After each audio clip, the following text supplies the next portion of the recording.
우리 말씀 보겠습니다. 요한복음 6장 39절 40절 우리 두 절 같이 읽겠습니다. 요한복음 6장 우리 38절부터 40절입니다. 38절부터 우리 합독하겠습니다. 내가 하늘에서 내려온 것은 내 뜻을 행하려 함이 아니요 나를 보내신 이의 뜻을 행하려 함이니라. 나를 보내신 이의 뜻은 내게 주신 자 중에 내가 하나도 잃어버리지 아니하고 마지막 날에 다시 살리는 이것이니라. 내 아버지의 뜻은 아들을 보고 믿는 자마다 영생을 얻는 이것이니 마지막 날에 내가 이를 다시 살리리라 하시니라. 여러분, 우리가 하루 중에 보게 되면 우리가 선택할 일이 참 많습니다. 아주 사사로운 일부터 시작해서 정말 중요한 선택의 일들이 많죠. 여러분이 이제 점심을 뭐 먹을까 선택하셔야 됩니다. 그렇죠? 얼마나 많은 음식 가운데 내가 먹는 건 단 하나의 식품인데 선택을 하시는 거예요. 또 여러분이 고민거리 있겠죠. 그럼 우리가 이제 선택을 해야 됩니다. 모든 게 선택이에요. 근데 사사롭고 지나가는 작은 거라면 그냥 뭐 아무렇게 하면 돼요. 뭐 하다못해 누가 옆에 나는 뭐 한식을 먹고 싶은데 누가 중식을 먹고 싶다 그러면 먹어주면 돼요. 그럼 아무 문제 없어요. 그런데 여러분의 그 선택이 어떤 거는 여러분 평생 가는 게 있습니다. 그리고 영원히 가는 게 있습니다. 분명히 있습니다.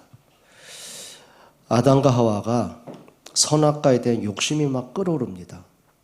그러니까 따먹고 싶어서 못 견딘 거죠. 선택을 하는 겁니다. 내가 원하는 저 선악과를 따먹으면 자기 문제로 끝나는 게 아니에요. 그게 평생 영원히 가는 게 있단 말이에요. 여러분, 사울왕이 이제 다윗 때문에 이제 고민이 많죠. 자기가 왕인데 왕자리를 지켜야 되는데 뛰어난 다윗이 일어나니까 자꾸 백성들이 자꾸 다윗에게 기울어지는 거예요. 그러니까 선택을 하는 겁니다. 자, 하나님이 다윗을 기름 부으셨고 왕이 나도 감당 못했던 저 골리앗을 저 다윗이 꺾어서 국가의 위기를 건졌고 이게 하나님이 하신 거구나. 그럼 내가 왕으로 어떻게 다윗을 도와서 하나님의 의를 이룰까? 근데 믿음의 선택도 할 수가 있어요. 근데 사울왕의 선택은 반대로 갔어요. 백성들이 다윗을 만만이라고 하고 나를 천천이라고 한다면 언젠간 다시 왕이 되어 나를 죽일 거 아니냐. 그럼 그 전에 내가 먼저 다윗을 제거하자. 그리고 군사 3,000명을 동원합니다. 그리고 이제 다윗을 추격하기 시작하는 거죠. 그 선택이요. 사울왕의 평생 영원히 갑니다. 결국은 죽는 그날까지 악신에 시달렸고 결국은 스스로 자기 칼에 엎어져 인생을 마감하는 이런 끔찍한 이제 문제까지 온 거죠. 여러분, 우리가 사사로운 선택은 그냥 대충 하면 됩니다. 근데 영적인 믿음의 선택이 있습니다.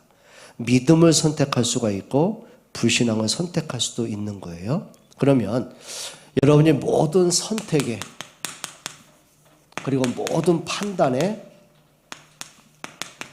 기준이 뭐냐는 겁니다. 오늘 예수님이 내가 이 땅에 온 것은 나의 뜻을 행하려 함이 아니요 나를 보내신 이의 뜻을 이루려 합니다. 무슨 얘기죠? 자, 하나님의 뜻이라면, 근데 우리가 하나님의 뜻대로 살기를 원합니다. 우리 기도 많이 하잖아요. 또 고백도 많이 하고요. 근데 대다수의 많은 사람이 하나님의 뜻보다는 자기 뜻이 많더라고요. 그렇죠? 우리가 이걸 좀 분별해 나가야 돼요. 그럼 하나님의 뜻은 하나입니다. 복음을 복음되게 하는 것이 하나님의 뜻입니다. 하나님의 뜻은 간단한 거예요. 여러분, 복음은 뭡니까? 생명, 구원이 복음의 목적입니다. 그러면 오늘 예수님 말씀하셨어요. 39절에 뭐라 그랬죠? 나를 보내신 이의 뜻은 내게 주신 자 중에 내가 하나도 잃어버리지 아니하고, 그 다음에 40절에 내 아버지의 뜻은 아들을 보고 믿는 자마다 영생을 얻는 이것이니 마지막 날에 내가 이를 다시 살리리라. 하나님의 뜻은 뭐라고요? 이거예요. 다른 거 없어요. 하나님을 떠난 인간이 하나님 만나는 구원의 길을 찾는 겁니다. 그래서 예수님이 요한복음 14장 6절에 구원의 길로 오셨습니다. 하나님의 뜻은 간단해요. 복잡한 거 없어요. 여러분, 인간이 모두가 하나님을 떠나서 영적 사망에 빠졌습니다. 그렇죠? 그럼 생명을 얻어야 되는 거예요.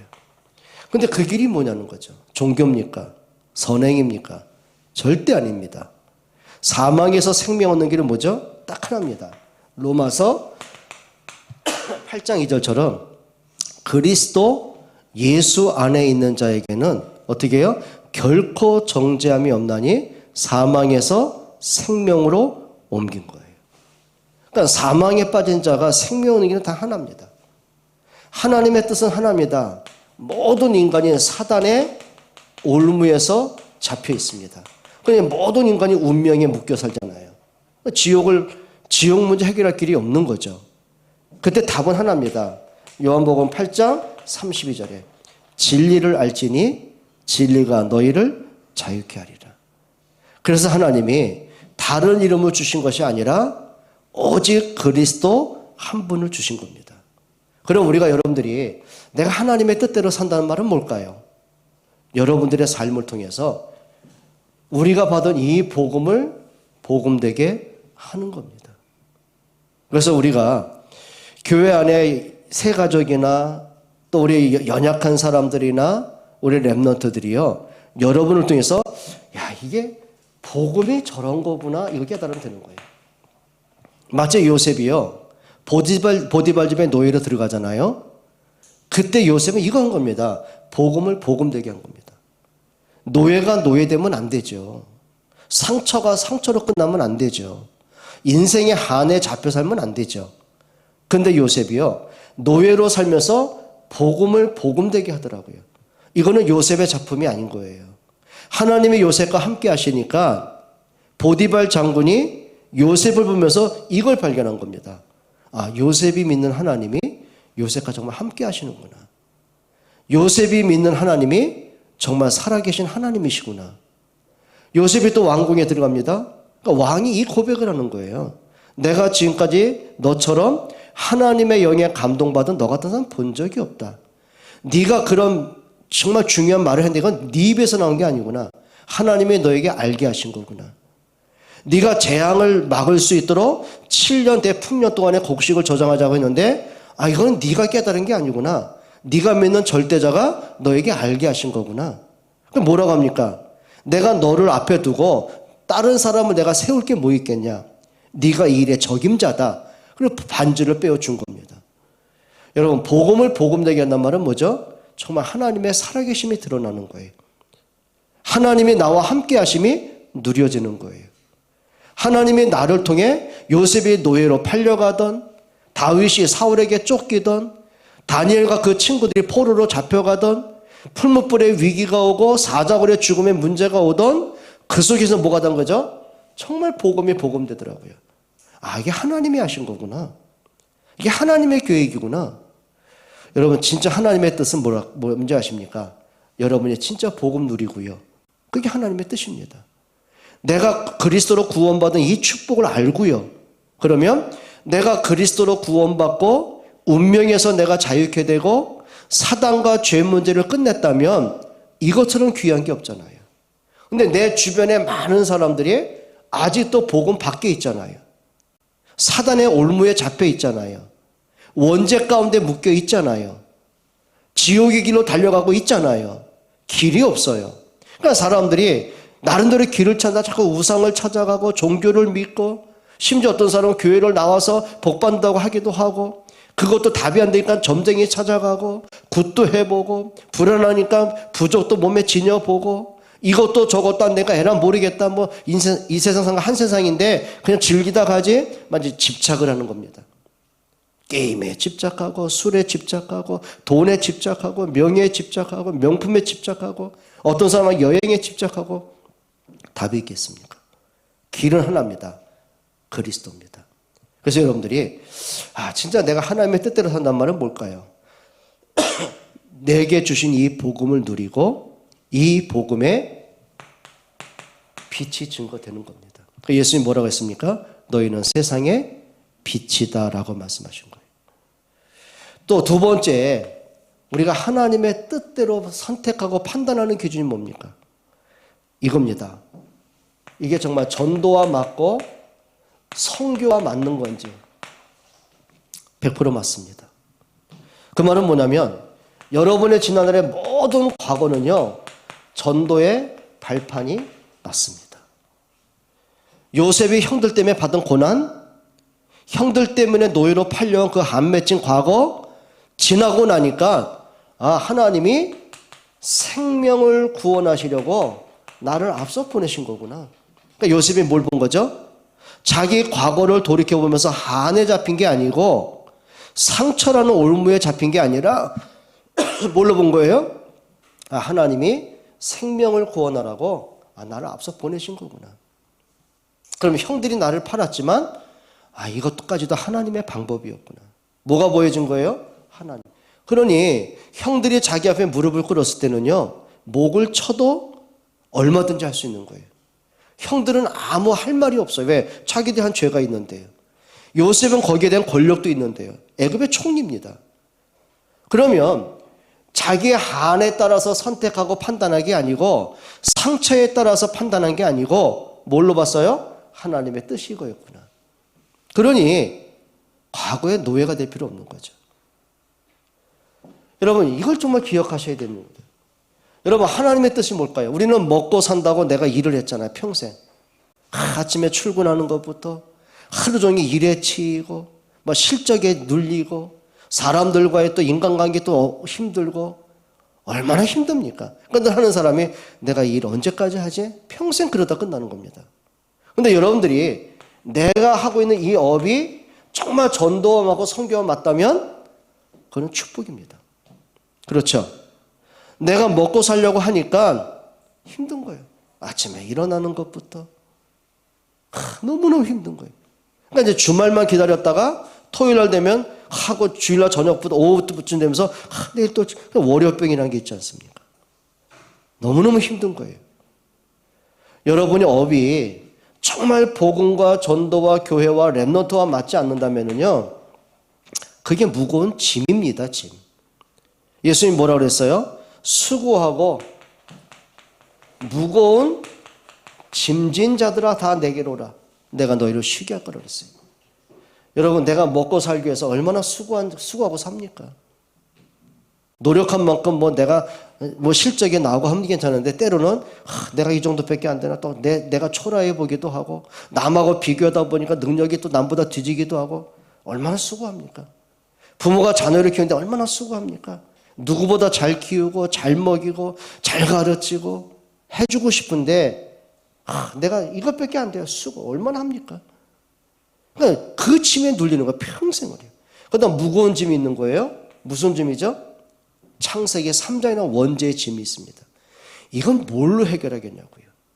거기다 또 가문에 흐르는 저주의 대물림의 또 짐이 있습니다. 나하고 관계없어요. 우리 부모님의 영적 문제인데 거기다가 또 어릴 때부터 내가 눌리고 또 열등감 갖고 상처가 된 또 뭔가 모르게 또 한의 짐들이 무거운 짐이 있는 거예요. 얼마나 무거운지 인생이 지치는 거죠. 그래서 예수님 말씀하셨어요. 수고하고 무거운 짐 다 내게로 오라. 누구께로 오라고요? 그리스도께로 오라. 여러분, 우리가 이제는요, 무거운 짐 벗어나도 됩니다. 이 답은 하나입니다. 여러분의 업이 내가 그냥 할 수 있어서 했다고 생각했는데 하나님이 이 업을 통해 이렇게 복음의 응답을 주시는구나. 그러니까 브리스가 아굴라가 로마에서 처음에 천막만들 일을 할 때는요, 그냥 먹고 살기 위한 업이었어요. 수입이 있으면 좋다가 수입이 줄어들면 불안했다가 그 정도였어요. 수준이 그랬어요. 그러다 로마 글라디오 황제가 이제 칙령을 내리죠. 모든 유대인은 로마에서 떠나가라. 강제 추방령. 완전 알거지가 돼가지고 고린도까지 온 거예요. 미래가 없어요. 어떻게 살지도 몰라. 그림도 없어요. 그러다 하나님이 고린도에까지 왔는데 전도자 바울을 만나게 하죠. 그리고 복음이 비로소 깨달아졌어요. 그리고 관심과 삶의 목적이 바뀐 거예요. 이제는 먹고 살기 위한 업이 아니라 이제는 정말 복음과 전도와 하나님 나라 전도자를 위한 내가 이유가 있는 업이 된 거예요. 이유가 있어요. 이제 일할 이유가 있어요. 돈 벌 이유가 있어요. 근데 하나님이 다시 브리스가 부부를 로마로 들어가게 합니다. 근데요, 돈을 벌었다, 재벌이다 그 정도 갖고 말이 부족한 거예요. 수식어가 안 되는 거예요. 그 당시 로마가 전 세계와 전쟁을 벌이다 보니 그 수백만이 되는 군사들의 개인 추위를 피하고 비바람과 눈보라를 피할 수 있는 개인 우비와 잠을 잘 수 있는 천막이 필요하잖아요. 그 일에 납품한 사람이 누구라고요? 군납을 했어요. 그러니 돈을 모았다가 아닙니다. 얼마를 뭔지 모르는 거예요. 그러니까 역사의 기독교 역사에 보게 되면 재산을 측정할 수가 없을 만큼 옛날 같으면 투자하고 뭐 그것 때문에 눈이 뒤집힐 텐데 근데 이유를 발견하고 하나님이 쫄딱 망한 나에게 왜 이런 빛의 견제를 주셨을까요? 이유를 알았어요. 여러분 전도와 성결한 건 뭘까요? 내 삶의 모든 것이 이겁니다. 복음과 전도와 올바른 방향을 맞춰가는 겁니다. 그러니까 요셉이 노예로 팔려간 그 속에서도요. 방향은 분명했어요. 여러분 정말 여러분의 삶이 방향 맞추기로 축원합니다. 여러분 왜 사람이 갈등하고 자꾸 사람이 불안하고 내가 하는 일이 맞는가 틀리는가 해야 되나 왜 갈등이 오는지 아십니까? 방향 잃어버리면 그렇게 되는 거예요. 여러분이 부산 가려면 부산 가는 비행기를 타든 열차를 타든 개인 운전을 하려면 부산 가는 길로 가야 되잖아요. 여러분 잘못 탔어요 여러분들이. 내가 무조건 너무 급한 나머지 이 열차가 내가 예약한 열차인지 모르고 탔는데 보니까 이게 호남선이라 어떻게 될 겁니까? 시간이 가면 갈수록 부산하고 멀어지면 멀을수록 내가 한심스러운 거예요. 내가 왜 열차 번호를 시간을 내가 안 보고 아무거나 탔을까 하는 말이에요. 예? 내가 답답하고 바보 같고 내가 불안하고 어떻게 돌아오지 그때도 고민되는 거예요. 시간은 늦어졌고 어떻게 할 겁니까? 영적인 것도 마찬가지예요. 인생을 살아가면서 왜 이렇게 갈등이 많고 시험에 눌리고 왜 이렇게 영적 문제에 막 잡혀있고 혼미하고 예배가 안 되고 왜 그럴까요? 방향 잃어버림. 부모가 자녀를 키우는 방향, 목적. 우리 중직자가 걸어가는 방향, 목적. 교회의 방향과 목적. 우리 학생들이 렘넌트들이 공부하는 방향과 목적. 하나님하고 안 맞으면 문제 오는 거예요. 여러분 아담과 하와가 방향이 이제 틀어지기 시작합니다. 하나님을 향하고 하나님께 예배하고 하나님을 만나고 하나님의 말씀을 듣고 거기에 내가 인생의 방향이 아니고 욕심으로 이제 뒤돌아서는 거예요. 선악과가 이제 방향이 된 거예요. 원하는 대로 선악과 먹었어요. 근데 불행한 거예요. 그때부터 혼돈이 오는 거예요. 그때부터 가정에 심각한 문제 터지고 후대 문제 오는 거예요. 방향 맞춰야 돼요. 그게 뭐죠? 말씀에 방향 맞춰. 그래서 여러분들이 내 인생의 방향과 목적이 정말 하나님 뜻이 맞는지 순간마다 선택하셔야 돼요. 모든 게 선택하셔야 돼요. 그래서 여러분들이 좀 우리가 생각하는 깊이와 생각하는 정도가 좀 우리가 좀 영적 수준을 자꾸 레벨을 높아 가셔야 돼요. 복음의 방향 맞추기를 축원합니다. 마지막 세 번째입니다. 우리가 과거가 있고 현재가 있지만 반드시 미래는 있습니다. 우리의 미래가 뭐예요? 그게 렘넌트입니다. 여기에 우리가 올인할 수 있어야 됩니다. 여러분 한나가 사무엘상 1장에 보게 되면 인생의 한과 상처와 엄청난 열등감, 비교의식이 너무 강한 거예요. 이 당시엔 일부 다쳐지다 보니까 그 남편 엘가나가 첩을 얻은 거예요. 그게 분이 납니다. 근데 문제는 한나는요, 자녀가 안 생겨요. 지금처럼 무자식이 상팔자, 그때는 그게 아니란 말이에요. 여인이 결혼했는데 자녀가 없다? 그러면 네가 얼마나 하나님께 악한 죄를 졌으면 하나님께 너를 저주하셔서 태의 문을 닫아버렸냐. 그러니까 인간들의 손가락질이 끊이지 않는 거예요. 그러니까 이게 내가 아이가 없다 그게 아니라 난 하나님께 그러니까 잘못된 사고방식이었단 말이에요. 그때요. 그게 율법 아닙니까? 근데 분인나가 자꾸 자녀를 출산을 하니까 본부인이 한나가요. 여자 같지가 않은 거예요. 하나님께 저주받은 네가 무슨 본부이냐고요. 성경 보면 한나를 격동했다고 그랬어요. 무시하고 모멸감을 주고. 그러니까 한나가요. 할 말이 없잖아요. 내가 하나님께 저주받은 여자인데. 틀린 생각인데 율법인데. 그러니까 그 한, 상처, 거기다 우울증. 그러니까 사무엘상 1장에 보게 되면은요. 한나가 자기 남편 엘가나가 분인나보다 한나를 너무 사랑한 거예요. 재산도 더 많이 줬어요. 그런데 한나가요. 울음이 안 그치는 거예요. 늘 눈물 속에 산단 말은 뭐죠? 그게 우울증 아닙니까? 내 인생은 왜 이러냔 말이죠. 그러다가요. 이게 깨달아진 겁니다. 내가 필요한 아들, 한풀이할 아들이 아니구나 이게. 시대에 이게 지금 영적 문제가 왔어요. 엘리 제사장이 있는데 하나님의 말씀이 끊어졌고 그 아들 홈리와 비나스 제사장인데 하나님 앞에 불량자고 백성들은 다 우상 앞에 넘어져 있고 나라는 블레셋 전쟁 끊임없이 터져 있고 이게요 정신 차릴 틈이 없는 거죠. 그때 한나가 그 영적 황폐된 시대를 보고 이겁니다. 기도 제목 바꾸기만 한 겁니다. 내가 필요한 아들이 아니라 하나님이 내게 아들 주시면 그 머리에 삭도 쉽게 말하면 머리카락을 이발을 하지 않겠습니다. 그게 뭐냐면 나신인으로 드리겠습니다. 근데 그 기도 제목이 가짜가 아니에요. 하나님이 한나의 올바른 기도 제목을 들으시고는요 주신 아들이 누구죠? 그게 사무엘입니다. 근데 한나가요 젖을 땐과 동시에 그 아이를 성전에서 키우게 하겠습니다. 하나님께 서원 기도하잖아요. 그런데 그 아들 어떻게 낳은 아들입니까?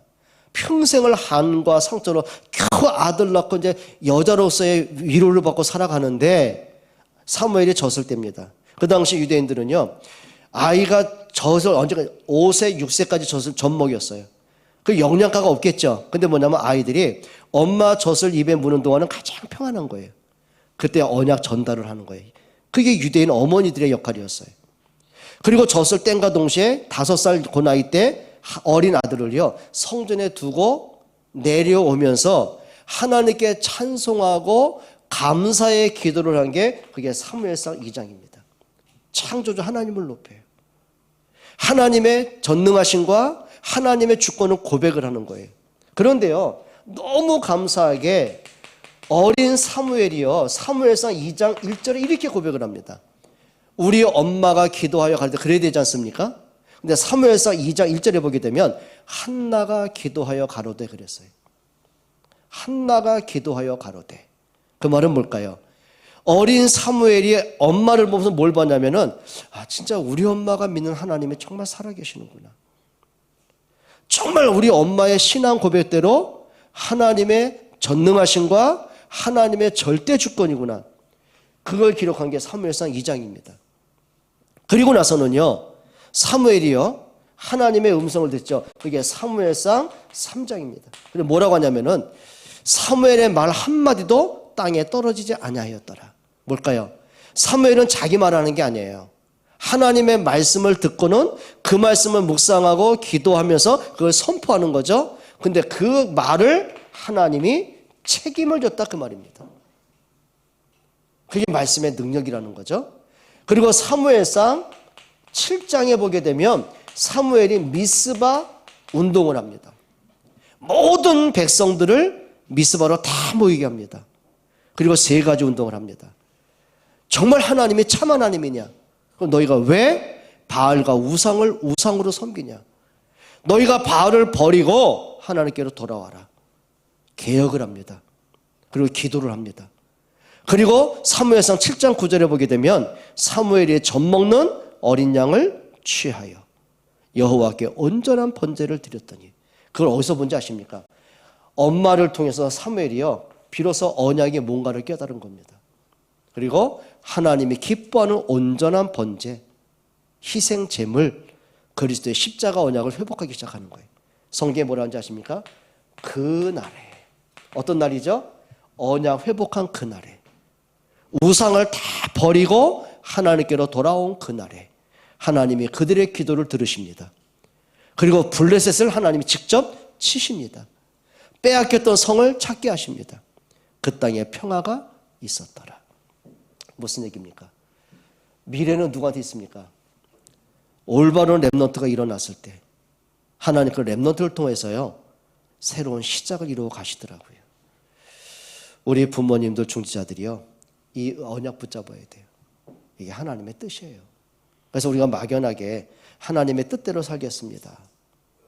그러니까 우리가 하나님의 뜻이 뭘까요, 솔직히? 그러니까 뭐 오직 복음, 뭐 전도, 선교, 렘넌트, 교회. 여러분 이겁니다. 구호로 끝나는 사람이 있고요. 내가 실천하는 사람이 있습니다. 구호는 아무 의미 없습니다. 생명력 전혀 없습니다.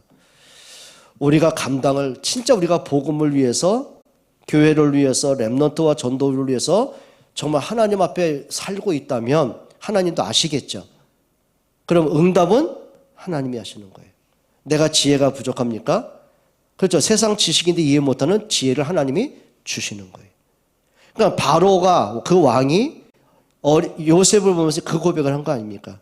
이거는 네 머리에서 나온 게 아니다. 이를 알게 하신 분은 하나님이시다. 뭔 얘기죠?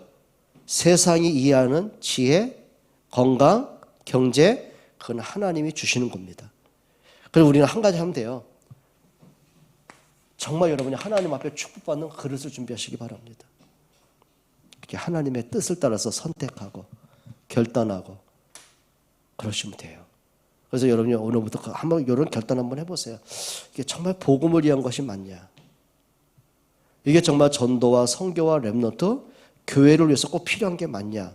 그럼 거기는 내 계산하면 안 되는 거예요. 그럼 같이 한마음 되고 그게 원네스예요. 같이 기도하고 우리가 같이 몸으로 시간으로 물질로 헌신하고 그리고 만약에 불신앙의 요소가 있다? 뭐 하면 되죠?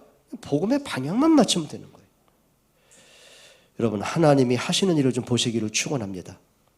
기도하겠습니다. 우리 한번 통성으로 기도합시다. 우리가 하나님의 뜻이 그냥 입술로만 끝날 게 아니라 우리가 실천할 수 있는 힘을 좀 얻으셔야 됩니다. 같이 한번 기도하겠습니다. 하나님 감사합니다. 정말 복음을 위한 것이 맞고 전도와 선교와 또 교회와 렘넌트를 위한 것이 맞다면 하나가 되게 하시고 정말 기도가 하나 되게 하시고 마음이 하나 되게 하시고 방향과 목적이 분명하게 하시고 우리의 시간과 우리의 물질이 헌신되게 하시고 하나님의 의를 이룰 수 있는 은혜를 주옵소서. 성령의 충만함을 주옵소서. 바른 믿음, 바른 지혜, 바른 응답을 허락해 주옵소서. 정말 하나님의 말씀한 대로 정말 하나님의 주는 복을 쌓을 것이 없을 만큼 눌러 넘치고 흔들어 넘치게 채워주신다는 그 약속대로 우리가 그릇 준비할 수 있도록 축복해 주옵소서. 예수 그리스도의 이름으로 기도합니다.